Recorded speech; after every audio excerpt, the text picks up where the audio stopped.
gyd, a chroeso cynnes iawn I Narlith Goffa Amy Parry-Williams, dan nawdd Cymdeithas Alawon Gwerin, Cymru.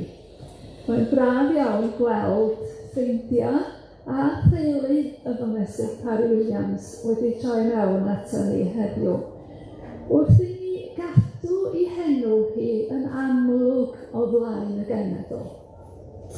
Felly, Lady Amy, fel da ni licio galw hi, yn un o gymwynaswyr mawr y Gymdeithas, yn aelod gweithgar, yn ddarlethydd difyr, ac yn aelod o'r pwyllgor gwaith gyfellad yn ôl ag 1947. Fe gwnaeth hi'n un o nis-newyddion yn 1973 a'i dyrchanu llywydd yn 1986. Ac mae'n fraint I ni gael ei choffhau hi yn blynyddol a faes yr Eisteddfod Genedlaethol fel hyn. A diolch I chi am ddod I ymuno hefo ni yn y dathlu.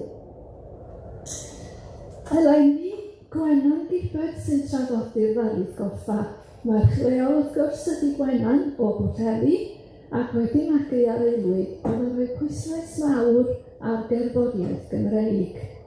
Ar ôl graddio mewn cerddoriaeth o Brifysgol Bangor ac ennill gradd meistr mewn perfformio ac ymchwil y maes cerddoriaeth Gymreig, ath Gwenan ymlaen i'r Academi Gerdd yn Llŷn. Wedyn, beth oedd ohoni? Wel, mae'n anodd iawn dwythol a chrynhoi. Mae wedi gwneud cymaint yn dydi. Ond gan bod ni yn y Steddfod, licio ni ddeud I bod hi wedi ennill nifer fawr iawn o gystadlaethau telyn a chanu yn y Steddfod Genedlaethol, yn yr Wyl Dant a'r Wyl Ban Geltaidd. Ac mae wedi perfformio yn Wyl Ban Geltaidd Lorno, yn Celtic Connections Droeon ac ar hyd a lled y byd. Da ni'n lwcus iawn I chael ei hefo ni heddiw. Wel, o ran y teulu bach ni, Cymdeithas Alawon Gwerin Cymru, mae Gwenan wedi gweithio galad I hybu yn buddianna ni fel aelod o'r pwyllgor gwaith ac wedyn fel cadeirydd. A heddiw mae yma fel academydd a pherfformwraig. Da ni eisiau wedi mwynhau I chyfrol hi ar bywyd y gwaith Robert Jones, dynas amlwg iawn y myd Alawon Gwerin. Ac ar hyn o bryd mae Gwenan yn astudio ar gyfer gradd doethuriaeth eto ym Mhrifysgol Bangor. Ac mae'r ymchwil wedi caniatáu iddi ganolbwyntio ar Caneuon, Llŷn ac Eifionydd. Caneuon o gasgliadau rhai fel Gwilym y Rhos, Rowlands, Evans a Robert Jones Dwyfor. Ac mae CD diweddara Gwenan, hen Caneuon newydd, ti wedi dod ar rhai o chdi. Mae nhw ar werth ar ddiwedd y ddarlith, felly brysiwch I ffynnu hi, achos mae werth chweil.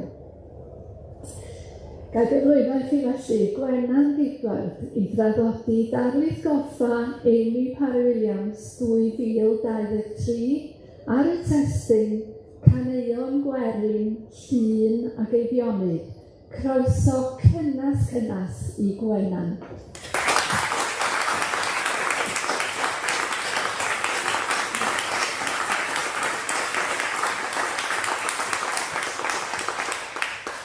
Diolch yn fawr iawn, Rhiannon, a gai diolch am y gwahoddiad I roi y sgwrs yma heddiw, a diolch I chi am ddod, ynde.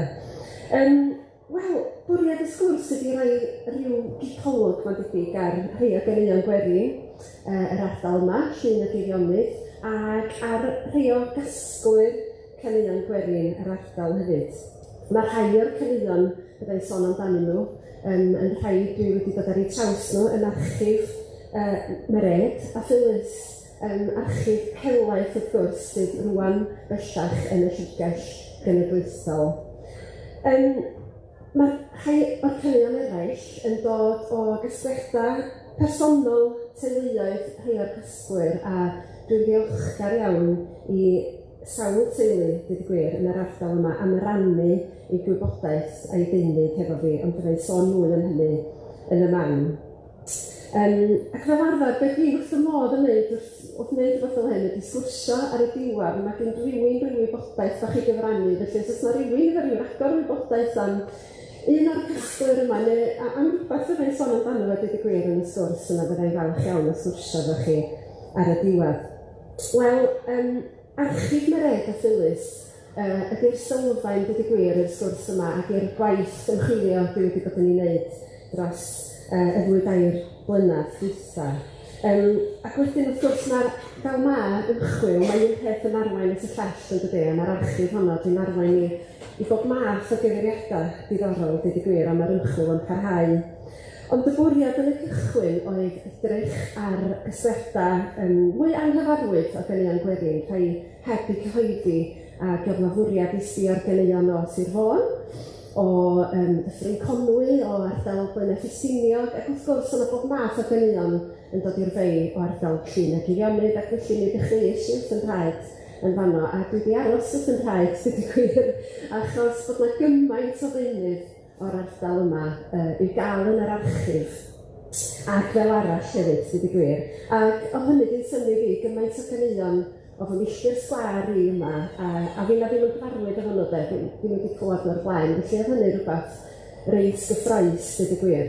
Wel, pwy oedd y casgwyr tan yr ardal yma? Wel, da ni yn gyfarwydd ydan efo enwa pobl fel y Dr Gwilym y Rhos, oedd yn enedigol wrth gwrs o Dyffryn Conwy, Olan Drws, ond ei gysylltiad o yn glos iawn efo Eifionydd yn arbennig, ac ar ymgol benmaen, gan i fod wedi bod yn brifathro yn yr ysgol yna, a i'w wraig o hefyd yn un o griciaeth, ac felly mi oedd wrth gwrs wedi casglu bob math o Caneuon, oedd yn perthyn i ardal griciaeth ac i Eifionydd.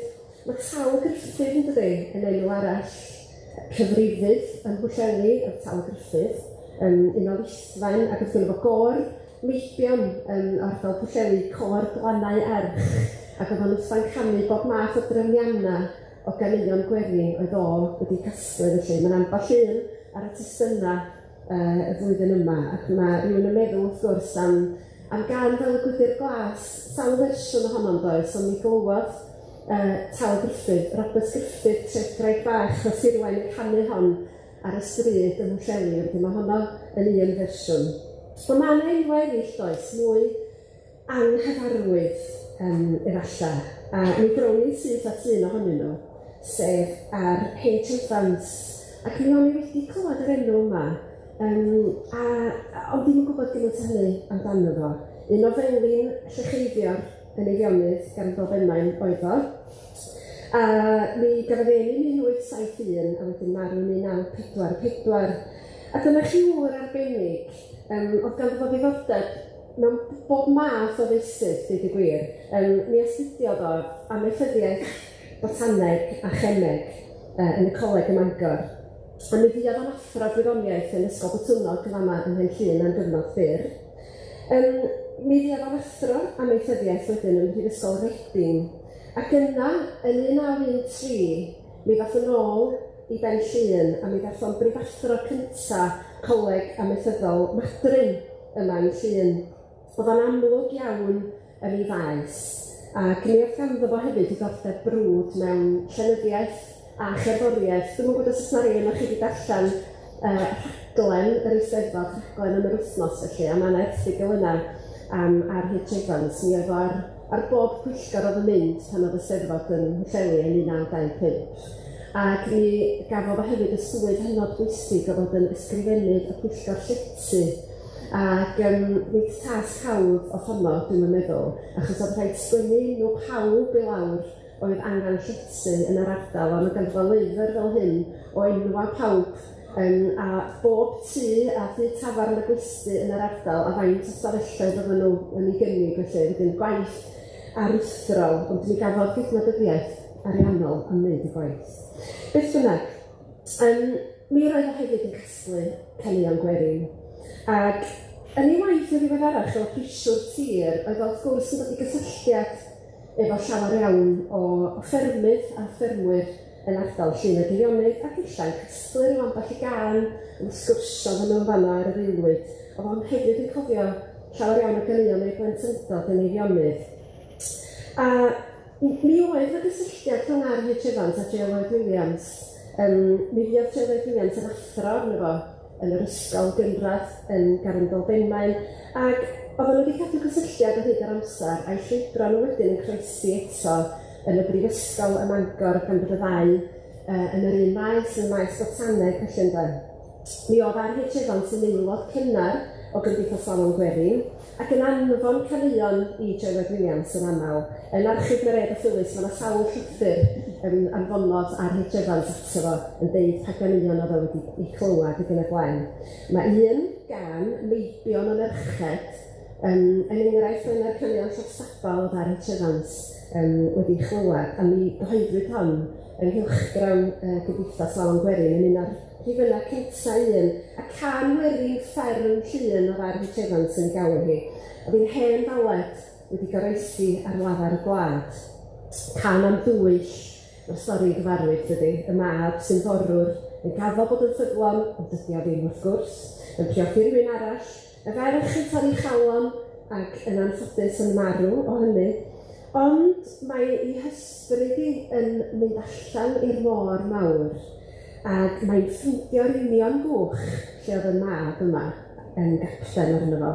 Mae'n ei alw fo allan ar y dec, ac mae'n ei dynnu fel awr i'r eigion ddofn i dal yn ôl iddo fo go iawn felly de.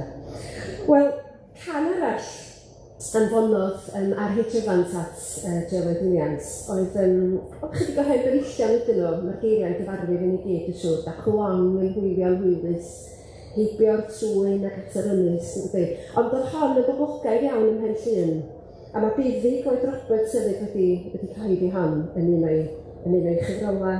A mi gangen chydig o berillion o hon. Mi oedd Grace Caneuon Davies yn arall o gasglyr brwd yr Alawon Gwerin yn sôn bod hon yn hynod o boblogaeth ym Mhen Llŷn. Da cwlon yn hwylio'n hwylus, heibio'r trwyn ac at yr ynys, os fy nghariad i sydd arni, hwyliais i gan glas sydd arni. Harddiw gwyn yr hael yn codi, gyda choflaid o leini. Hardd yn os yw gwenau'r lleiad, harddach ydyw gryf fy nghariad. Ac nghariad ar y bryn, rhosyn coch a'r rhosyn gwyn, rhosyn coch sy'n bwrw i flodau, rhosyn gwyn i'w nghariad unna.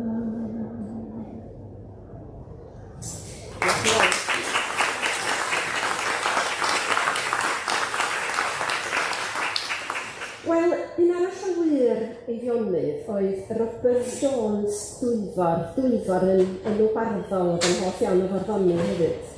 A dwi'n dal yn dweud ffeindio chydig bach mwy am y gwr yma, a dweud y gwir. Oedd o'n wreiddiol o lan y Llŷn, ond oedd wedi treulio'r rhan hwytha o'i oes yn byw yn Llundain yn gweithio fel teuluwr, a mi oedd o'n aelod amlwg o gapel Cymraeg Wilson Green yn y ddinas. Ac yn 1918, mi ganodd o nifer o ganeuon a glywodd o yn ardal Llŷn yn ei blaentydod ei ieuenctid i Gwilym y Rhos. Ac un o'r caneuon, y morwr mwyn, mae hon yn anghyfarwydd iawn i mi, mae rhaid mi ddweud, a mi ddysgodd o hon gan ei dad. I nodi'r fan, ceir mein i haid, lle byr a'i hoff mewn hyn. Ac Gwilym y Rhos rofri gan faith, neu wers i gofio'r beth. Ond ma'n ni cheir mewn man na chwn, i nodi beth y morwr mwyn. agor o gynllun. Wel, da ni'n dod chydig bach yn nes rwan at Bwlleli, ac enw arall sy'n dod i'r amlwg ydy Daniel Evans y Ffôr, Bryn Gwdyn y Ffôr. Ella fyna rei enw chi sy'n byw yn agos at y ffôr yn gwybod lle mae Bryn Gwdyn, dros y ffordd i'r ffatri waith ar y ffordd o'r ffôr i ymchwilog felly da. A mi gyfrannodd o sawl baled a chan Gwerin eto i Williams. A mae Mered yn sôn yn ei ddarlith am Caneuon Gwerin Llŷn a Eifionydd am y faled Cariad y Garddwr. Hon eto yw'r stori epig am wraig ifanc oedd isio priodi Llŷn ifanc o Gymro oedd yn arddwr yn Llundain, ond wrth gwrs oedd ei thad i ddim yn gefnogol, eisiau ei priodi rhywun iddo allan o bres, yn siŵr ynde. Ac felly mi drefnodd bod y mab yn cael ei yrru ffwr i'r môr. Ac felly dyna o ferch yn gwisgo fel llongwr ei hun a mynd i'r môr. A drwy ryw ryfedd wyth, mi ddoth i ar ei draws o. Sut mae beth o'n digwydd o'ch chi'n Caneuon, dwi'n siŵr iawn. Ond beth bynnag priodi ac, iawn, yna rhyw ddiweddglo tris iawn. Mae'r tad gweitha, corella fydd wrthyn nhw yn gadael i holl eiddo a'i gyfoeth i gyd i'r ferch. A mae'n meddwl bod iawn fod yn hapus achos bod wedi cael llencyn o arddwr, ond dwi'n yn siŵr os oedd dyna diwedd y stori. Ond beth bynnag, rhyw chydig o'r faled gyfrannodd Daniel Evans i Williams, ond wedyn wrth gwrs ei bod Mered ar draws gweddill y geiriau yn y llyfrgell genedlaethol. A dyma ni wedi cyrraedd tre Bwlleli, ac enw amlwg yn gysylltiedig ar gref, wrth gwrs, ydy Siân Llŷn. Un a fachgwyd yn y dre, a nath i marc fel cantores Gwerin yn sicr yn dod, a mi gasglodd i nifer o Caneuon Gwerin hefyd, yn enwedig Caneuon o'r Wladfa. Ac mae yna fersiwn arbennig iawn o'r deryn pur ysglodd yn Siân Llŷn. Mae hon yn archif Mered a Phyllis. Mae'r alawr yn fath yn union wrth gwrs, ond mae'r geiriau yn byr wahanol, dweud y gwir. Ac yn eiria o safbwynt rhywun sydd wedi ymfudo draw i'r Wladfa a'r hiraeth yma am Gymru. A mi glywodd Mered a Phyllis y gan hefyd yr union un fersiwn yma ym Mhen Llŷn, ym Mwlch Tocyn. A hynny o ganu dwy chwaer, Fali ac Albina de Sampini, oedd wedi ymfudo i'r Wladfa. Ac oedd ganddyn nhw chwaer arall hefyd, Arianina, ac mi fodd hi'n ôl i fyw i Mwlch Tocyn. A dwi am ganu hon efo'r delwyn hwnnw.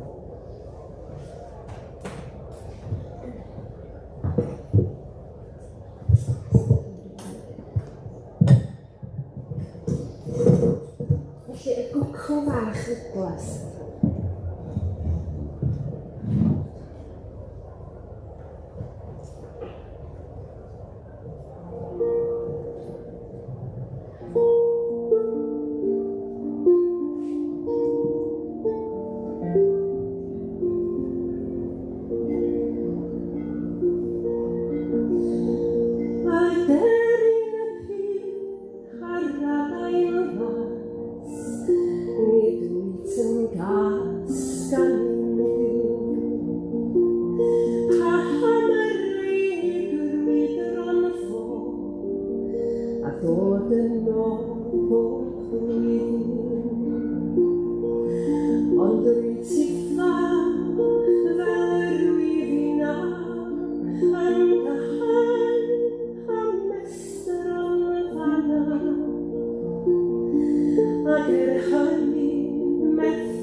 Dwi'n gofyn dim ond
Diolch yn fawr iawn. Wel, dyma ni ddod rwan at ddau gyfeiriad amlwg y maes canu Gwerin ac y maes y caneuon Gwerin yn Llŷn a Eifionydd. Ond dau illa sydd â'u henwa nhw'n fwy anghyfarwydd tu allan i'r ardal yma. Ond yma yn Llŷn a Eifionydd, dwi'n sicr y bydd eu henwa nhw yn gyfarwydd. Y cyntaf ydy Gwilym y Rhos o Rhos Irwain, neu William Jones Dwyfor Rhos Irwain. Mae yna ambell i gyfeiriad eto fo yn archif Myreg a Phyllis, a do'n i'n gwybod llawer amdano fo o gwbl, a bod yn onest, ac felly dyma ddechrau chi lot am mwy. A mi ddeisio'r draws diw hen erthigol yn y Cymru o'r 60au, oedd yn sôn am yr archif helaeth ma oedd yn hartra Gwilym y Rhos yn Rhos Irwain. Archif yn cynnwys bob math o bethau. Dwi'n meddwl bod o'n un am hel unrhyw beth oedd yn mynd, hen geiriau, hen offer, ffarm, amaethyddol, cyfnodion am y tywydd, unrhyw beth, dweud y gwir. Ac yn ei lys, wrth gwrs, barddoniaeth, a Caneuon Gwerin, ac dyma ddechrau meddwl lle mae'r archif mae erbyn hyn, felly. A mi ffeindis i yn y diwedd bod yr archif mewn tŷ rownd y gongol i lle ni'n byw, rhywbeth gan ornau i Gwilym y Rhos, Cyril John Evans, ac o'n wrth y modd bod o'n hapus i fi gael edrych drwyddyn nhw, a mae yna rhyw ddwy gyfrol na debyg sa'ch chi'n gael nhw o bob math o ryw daflenni goleudy a chaneuon wedi i rhwymo sydd wedi gloriau lledar ac wedi clymu efo'i gilydd efo creu asgidiau achos cryf oedd Gwilym y Rhos. Mi ddechreuwyd Cymdeithas llenyddol yn Rhos Irwain gan y gweinidog lleol. Ac wrth gwrs dyma sylfaen wedyn eisteddfoda enwog Rhos Irwain, Steddfod Hyd y Ganwyll. Ac mi roedd y criw beirdd yma'n dod yn hyd i farddoni ac yn cynnal y steddfod wedyn felly.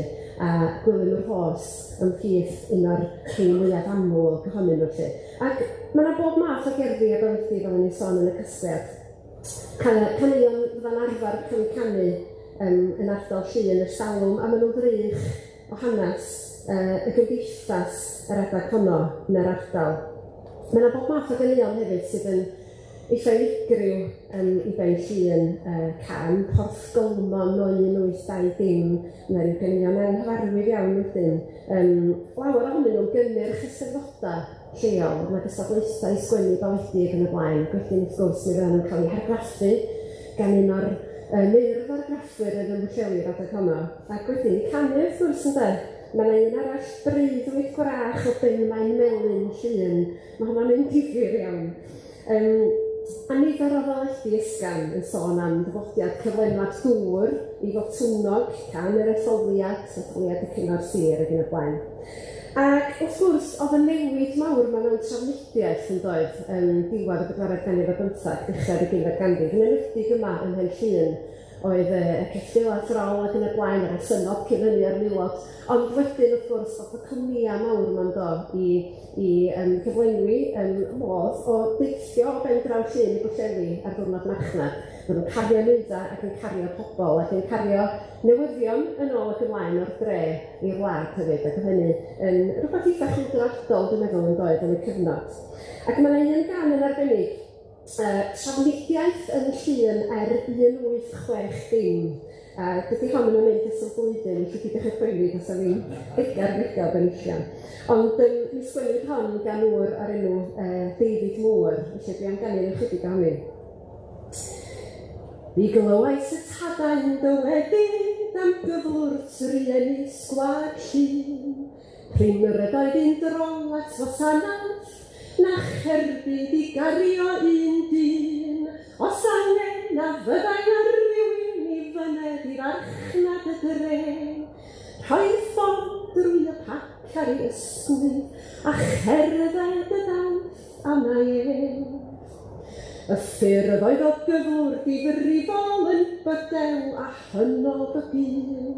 Ni fedrai fawr ddim fyned trwyddynt ond pobl ac ambell i ddil. Roedd milod pryd hyn yn lluosod, nenwedig yn ardal yr Rhos, a'r hyn i'w gweld yn flinedig dan y feichiau o fore hyd nos. Yr ydoedd yn honno dan hwylus I bawb wneithir masnach yn Llŷn, oherwydd y diffyg trafnidiaeth a cholled oedd hyn I bob dyn. Dim yma I gludo llythyra, ond dynion a bag ar eu cefn, a cherdded milltiroedd i'w danfon, yn ôl roedd rhaid myned drachefn. Henwr oedd yn byw yn y tocio, a brynodd ddau asyn rhyw bryd. A throl fechan hwylus bwrcasodd I symud yn wyddau draws byd. Rôl hyn cafodd geffyl a cherbyd, yn awr dyma gyfle I ddyn. Trafnidiaeth yn dechrau yn agor, mae'r wawr wedi torri yn Llŷn. Ond, cymaint y gyrru oedd yma, cael cwynion rôl cwynion o hyd, fod ceffyl yn rhy arra I deithio yng ngwyneb cyflymdra y byd. Daeth bechgyn y tocia fel dewrion I radwy I leddfu bob cwyn, a modur mawr helaeth bwrcaswyd I gludo trafeilwyr mor fwy. Ceir modur I unrhyw gyfeiriad, Pidlios, Pidwiliog ar sarn, trwy edern a nefyn bodian, a hefyd dros lethrau y garn, o daron dros fynydd Myrtho, Caneuon a drwy Abersoch, cyrhaeddant I orsaf Pwllheli, bob bore ar ganiad y gloch.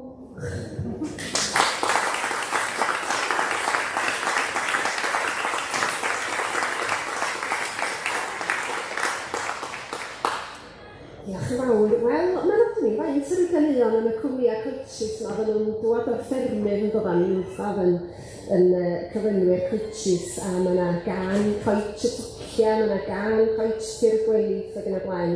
Ac yn casgliad Gwilym y Rhos, mae yna gan cariwr sy'n rhyw, a mae'n nodi ar wylod y daflen, wedi cael ei argraffu felly, o gasgliad J.H. Thomas Pwllheli gynt.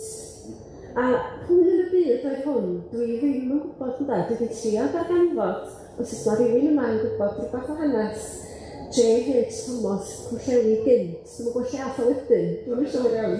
Os oes yna rhywun yn gwybod rhywbeth amdano fo, sy'n ei falch iawn y gwlad. Ond diar I gan y cyfeirio dro Trwstan wrth deithio ar y ffordd. Ar modd yr oedd yna rhyw ddau gymeriad lleol wedi hudo i'r dafarn yn eitha fod yn Caneuon ar y bus, felly ynde.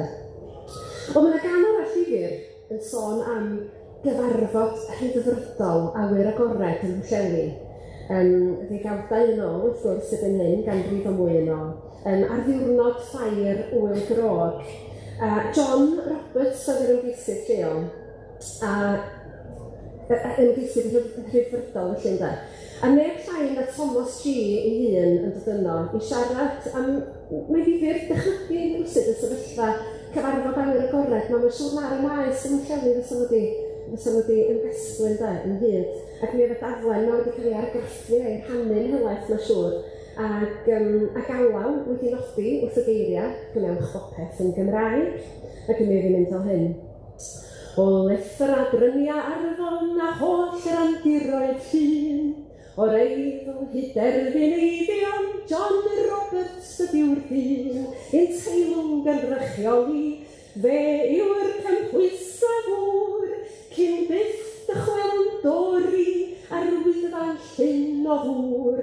John Roberts ydiw'r dyn, John Roberts ydiw'r dyn, I gynrychioli'r werin, John Roberts ydiw'r dyn.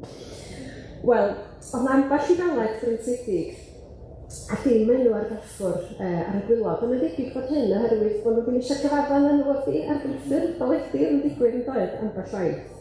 A mae yna un ddaleg eto yn casgliad Gwilym y Rhos, can am deulu yn Llŷn.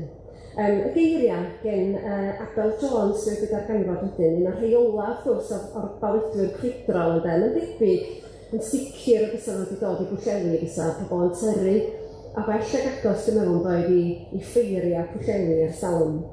A nid hon mae'n debyg wedi cael ei gwerthu yno ganddo fo. A dyma'r ddisgrifiad ar ben y darllen galed. Can am deulu yn Llŷn yn pechu heb achos.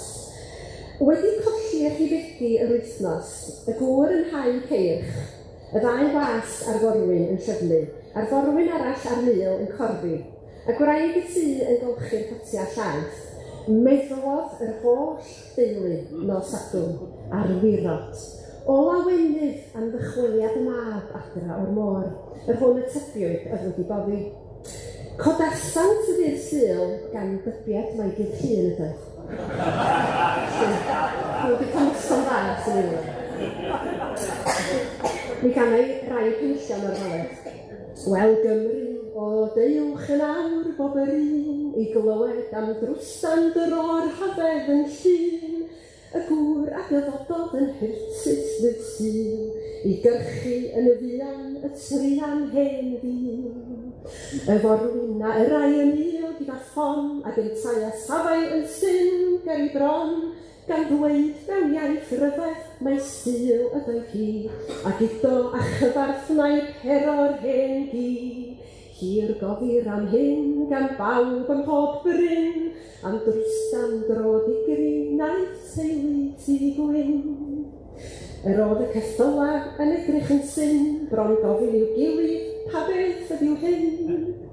Y rogau yn rhegi ei gilydd yn gas, a'r brain oedd yn rheibio y ceirch yn ei blas, o'r capal da tyrfa o bobl yn rhes, gan edrych mewn syndod fel deiant yn nes, i'r cael daeth Twm Efan a Jack pen y dron, a Wil pen y gelli gan ysgwyd i ffon.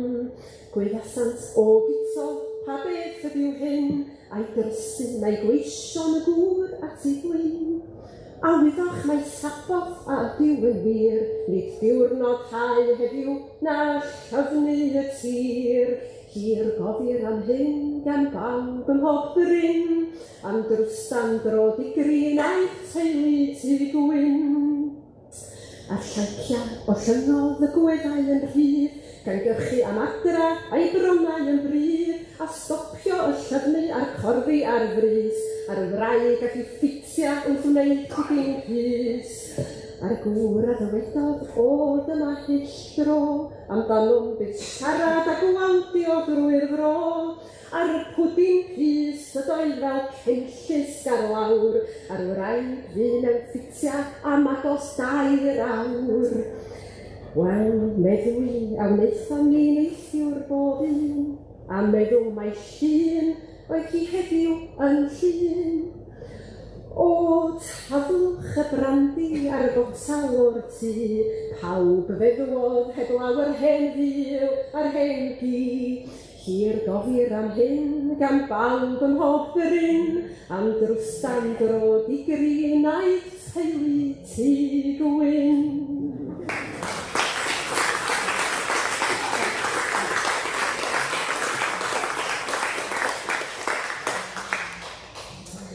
Wel, dyma ni dod rwan at ŵr arall amlwg iawn yn yr ardal yma, sef Thomas Rowlands. Ni'r cwpla Pencanewydd, ond yn wreiddiol o'r Rhyw, a dwi'n ofnadwy o falch o weld teulu Thomas Rowlands yma, ferch Thomas Rowlands mae yna ar Werisa hefyd, felly mae'n braf iawn i'ch cael chi yma. Ia, mi gafodd Thomas Rowlands i enni ddechrau'r ganrif 1955, a mi fydd farw yn yr 80au, 1986. Ac o'n i'n gyfarwydd, wrth gwrs, efo Thomas Rowlands, ond mae rhaid i fi diolch o galon i'r teulu am ei parodrwydd i rannu gymaint o ddeunydd efo fi, gymaint o ganeuon difyr a gymaint o atgofion o Thomas Rowlands wedi sgwennu lawr. A mae yna dipyn o sôn amdano fo yn archif Mered a Phyllis, ac felly naturiol yn eisiau gwybod llawer mwy amdano fo wedyn. Wel, mi gafodd ei fagu yn y Rhyw, ardal gyfoethog wrth gwrs o ran llenyddiaeth a cherddoriaeth, ac mi oedd hwn yn diddori yng Caneuon, baledi, barddoniaeth a'r ddigyma ystyrion i fro enedigol. ar hyd I oes, gan fod yn amlwg fel bardd gwlad a pherfformiwr. Oedd I dad o, Rowlands, a'i frodyr ynta, Daniel a William Rowlands, hefyd yn barddoni ac yn diddori mewn cerddoriaeth. Ac da ni'n gwybod bod rhoi ser wedi recordio William Rowlands, wrth gwrs, yn canu llawer iawn o'r caneuon llofstabal ar y record caneuon llofstabal o'r 60au.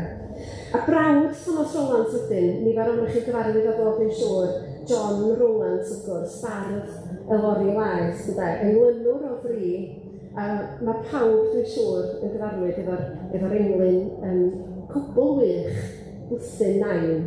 A beth dwi'n sôn am yr englyn, heb I darllen ni, mae fel cerddoriaeth ar y glys, dwi'n meddwl.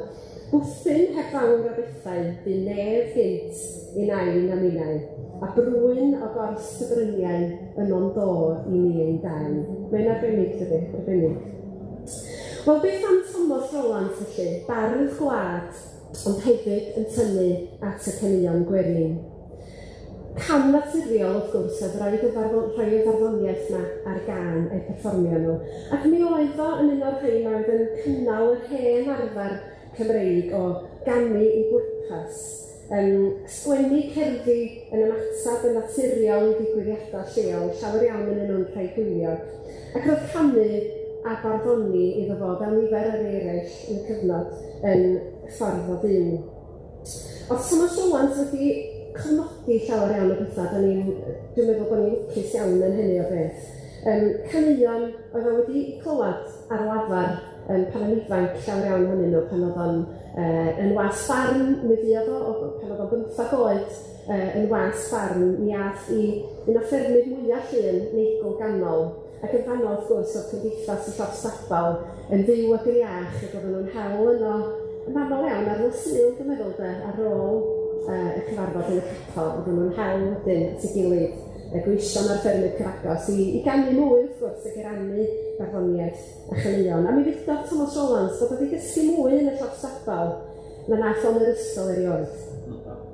Ac oedd llofstabal Neigl Ganol yn un fawr, digon mawr I chi reidio beic yna. Felly, fysa yna lawer iawn wedi gallu casglu yna. Ac oedd Thomas Rowlands yn cofio un gŵr yn arbennig, John Williams, heilfryn garnfadryn, oedd yn hwsmon yn Neigl Ganol. Mi ddysgodd o lawer iawn y caneuon wrth wrando yn fo yn canu. Caneuon fel Ani bach fi'n mynd I ffwrdd, melys sy'n meddwl ar ganol y môr, can mewn hopcyn ac yn y blaen. Oedd mae caneuon wedyn yn dod yn Llŷn oedd yn perthyn i'r traddodiad marwrol. A wrth gwrs, Thomas Rowlands wedi gagu yn yr Hiw, a rhan o'r teulu yn lonwyr wedi mynd i'r môr, mi fysa'n ddod yn ymwybodol iawn o'r caneuon yma. Ac maen nhw'n gofnod hanesyddol, wrth gwrs.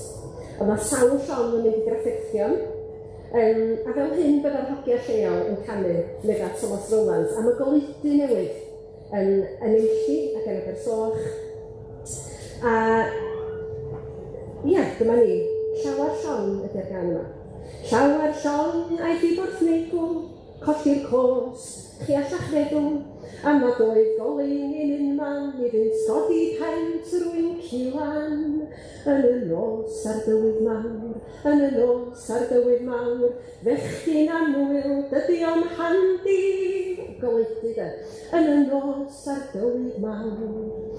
Dacw'r capten ar y gali, pan yn pasio glanau Enlli, dacw'r rod, mi weladlu, fechgyn anwyl, dydy o'n handi.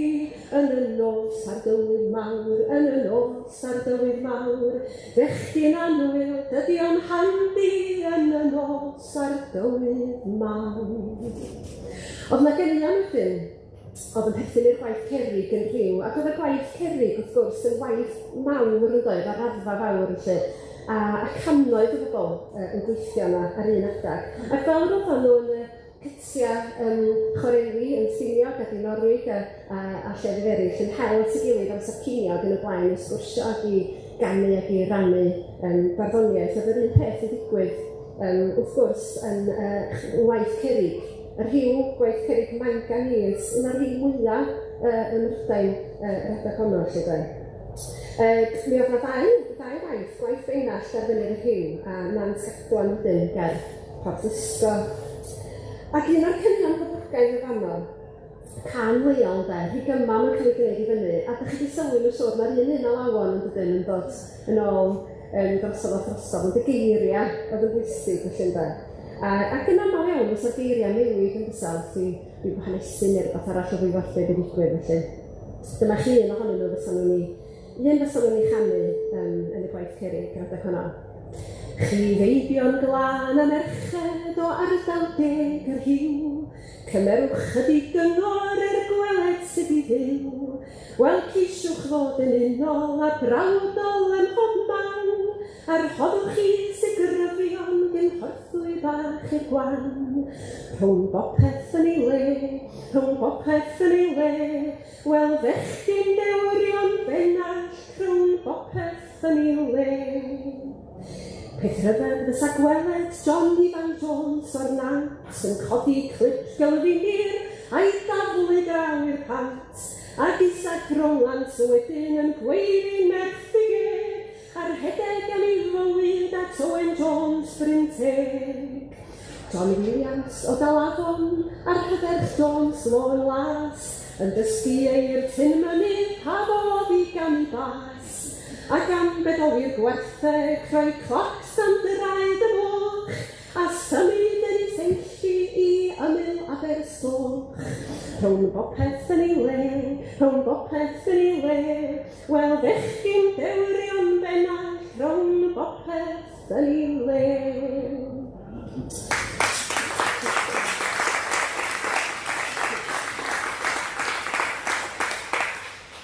Diolch yn fawr. Wel, mae'na sawl can ffarwel y morwyr yn does yn tarfu ar ardal yma. Dyma un fersiwn wedi chynodi gan Thomas Rowlands ac oedden ni chanu hi hefyd ar sawl achlysur. Mae'na ffarwel yn does i bob math o lefydd. Ffarwel i Ynys Enlli, i Greg Pwllmodog, Aberdaron, lle bynnag sy'n dod i'r meddwl felly. Ond y fersiwn yma, Pecau Newydd ydy'r canolbwynt. Ia, mae'r Alawon yn un o ganu helonwr o griciaeth o'r enw Dafydd Cadwaladr. Ond dyma fel cyfnodwyd y gan Thomas Rowlands. Yn ei lle fynd geiriau.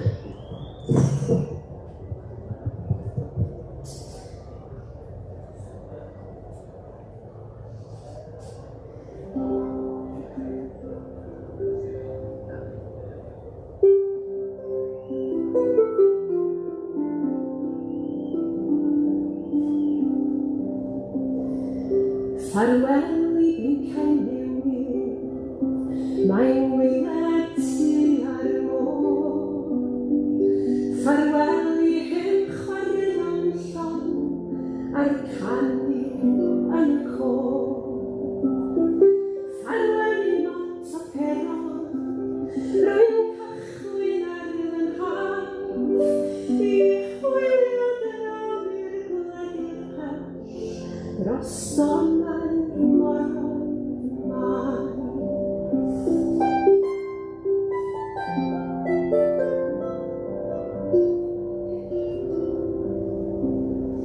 Ffarwel i Ynys Enlli, ffarwel sy'n tidwad yr oed, ffarwel i Greg Pwllheli, lle mae'r bennod tlysan bod.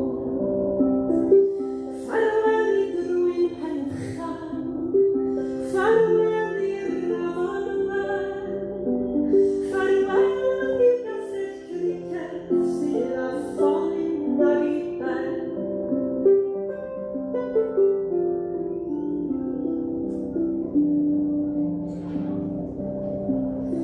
Pwy wyr nad yn yr India y byddaf cyn o hyn. Pwy wyr nad crwydr o fydd yr rhan, bellter oedd môr a thi. Ac os gwna fydd y ffortiwn, dod am dyrra i'r hen wlad, ac o bydd llawer Caneuon ym Pecau Newydd y bar.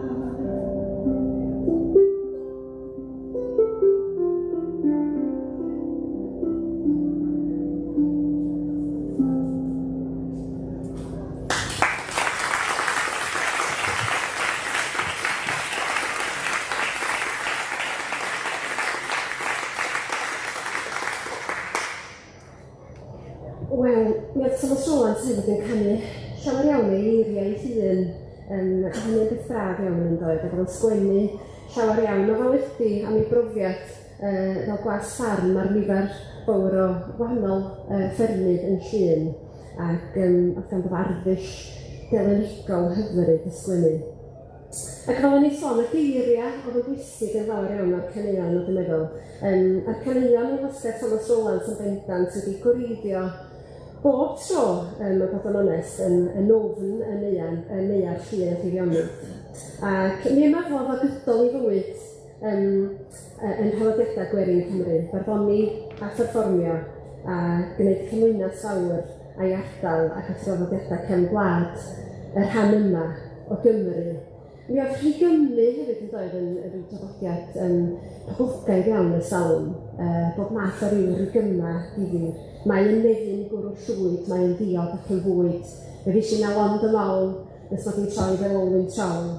Ac yr un peth rwy fi a Wyl fy mrawd a finna, ond bod Wyl yn byw ar fara llaeth a fi'n ar laeth y bara. Pethau felly ynda, ac yn sicr yn cael ei canu hefyd. Wel, un gan ddifyr iawn sydd wedi dod i'r amlwg yn ddiweddar iawn, ac mae'n iolch eto i'r teulu, bod tro fod e'n cael negas gan Carys y fama wyddus Thomas Rowlands.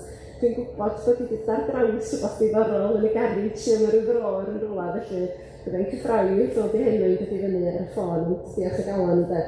Can ydi hon, a sgwennwyd mae'n debyg gan Daniel Rowlands, ewythr i Thomas Rowlands. Can Daniel wedi sgwennu mewn crafacha, ond y dryder waith yw'r goel ydy teitl y gan, ac mi anfonodd o gopi at ei brawd, William. A teiliwr oedd Daniel, ac mi oedd gan ddynsa barti a chor yn yr hiw, ac yn ymddiddori eto fel gweddill i deulu mewn barddoniaeth a cherddoriaeth. Ac mi am wrthon, dwi'n meddwl, drwy ganu y ddaled yma, y dryder waith yw'r goel.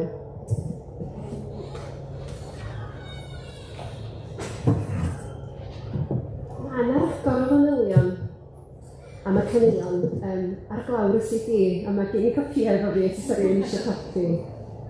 Ac am ballu Llŷn o'r casglir ac yn y blaen. Ond mi arffennau efo hon, a diolch yn fawr iawn am rando ac am gael dod i roi y sgwrs heddiw. Felly, ymunwch yn y gitsan, ysgolwch yn dda. Pwy bynnag ar ôl cynnig ond unwaith wrth ei hun, rhoi delyn ar yr hefyd, o'i hwnnw byth yn y ddyn, a chyn y gwnaeth y glonder, goronni'r carin y moel, rhaid dysgu'r hen fi harad, y dryddedd waith yw'r goel. Un diwrnod yn yr ysgol, y gorchwil gerais i, oedd gwneud yw swm yr hygredol o'r dybl rŵl o thri, ac ei bod hi gennyf yn y rong ar samser maith, dywedau tiwtor wrth beth mi ddaw, y dryddedd waith yw'r goel, y dryddedd waith yw'r goel, rhaid dysgu'r henwi harem, y dryddedd waith yw'r goel.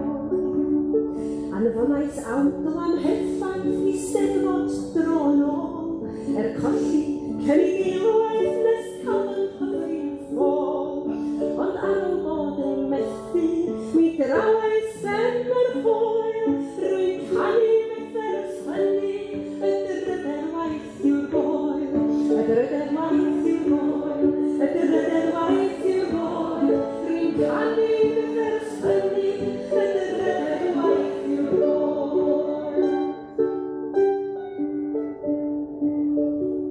Mae'r hen fi hared yma yn werth wrth fynd drwy'r byd, a ffrif enwogion gwely a cyflwyniad tan i gyd.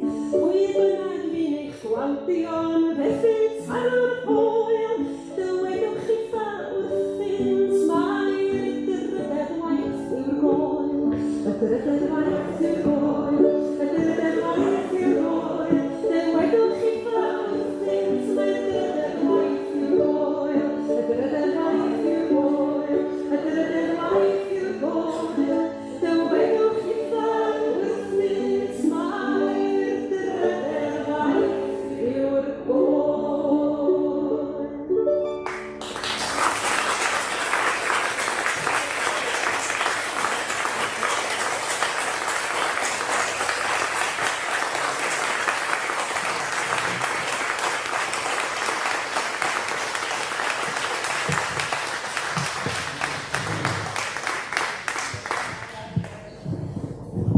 yn eisiau mwy, yn ydyn.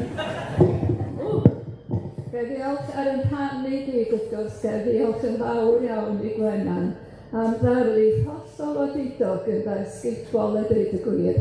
A da ni mor lwcus a mor diolchgar i gael dawn mor enfawr a mor hynaws ac mor hyfryd yn canu i ni fel hyn.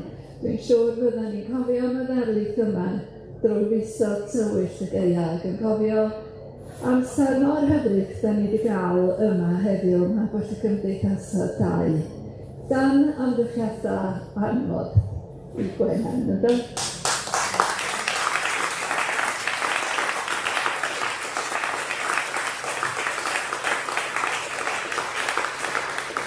Felly, da ni'n cofio, yn anfon yn cofio am ati ac at y teulu. Da ni hefyd eisiau diolch i chi am ddod ac i Mena ac i Carys a'r teulu am eu cyfraniad a phawb arall wrth gwrs sydd wedi helpu Gwenan efo'i hymchwil. Cyn i chi fynd allan wrth gwrs, mae gennau un peth i ofyn i chi gefnogi Gwenan a'i gwaith mawr drwy brynu y CD i bob person sy'n yma. A fydda i'n neud yr un peth hefyd. Felly diolch i chi am ddod a hwyl fawr iawn i chi yn Eisteddfod Llŷn ac Eifionydd.